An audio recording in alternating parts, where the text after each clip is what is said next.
So guys నేనైతే video స్టార్టింగ్లోనే చెప్తున్నా, మనకైతే ఏపీ పాలిసెట్ 2025కి సంబంధించి వెబ్ ఆప్షన్స్కి లాస్ట్ డేట్ వచ్చేసి జూలై 6th అనమాట. సో గైస్ వెబ్ ఆప్షన్స్ అనేవి మీరు కనుక పెట్టేసి ఉంటే మాత్రం సో ఫస్ట్ ప్రిఫరెన్స్లో మీరు ఏ బ్రాంచ్ పెట్టారో ఖచ్చితంగా కామెంట్ సెక్షన్లో మెన్షన్ చేయండి. సో నెక్స్ట్ వీడియో అయితే చేస్తాను.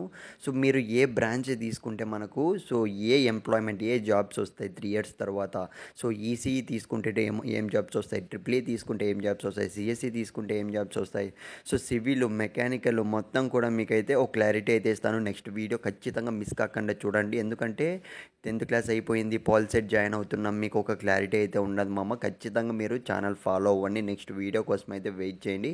ఇకపోతే గైస్ ఈ వీడియోలో ఏం చెప్పాలనుకుంటున్నా అంటే, మనకు సీట్ అలాట్మెంట్ ఆర్డర్ అనేది మాకు ఎప్పుడు రిలీజ్ చేస్తారని అయితే అడిగారు.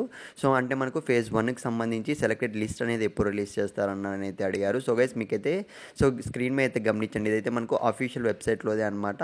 సో మనకు వెబ్ ఆప్షన్స్ వచ్చేసి జూలై 6th లాస్ట్, మనకు జస్ట్ మనకు 7, 8, 9 ఒక వితిన్ 2 daysలోనే మనకైతే మొత్తం కూడా ఫాస్ట్ అయితే చేయబోతున్నారనమాట. సో జూలై 9th చూసుకున్నట్లయితే సీట్ అలాట్మెంట్ ఆర్డర్ అనేది అయితే రావడం అయితే. సో గైస్ ఒక క్లారిటీ అయితే ఇవ్వండి, నాకు ఎన్ని వెబ్ ఆప్షన్స్ పెట్టారు. నేను ఆల్రెడీ లాస్ట్ వీడియోస్లో అయితే చెప్పా కదా, సో పర్టికులర్గా ఇన్ని కాలేజెస్ ఇన్ని బ్రాంచెస్ పెడితేనే మనకు సీట్ అనేది ఖచ్చితంగా వస్తుంది అని అయితే.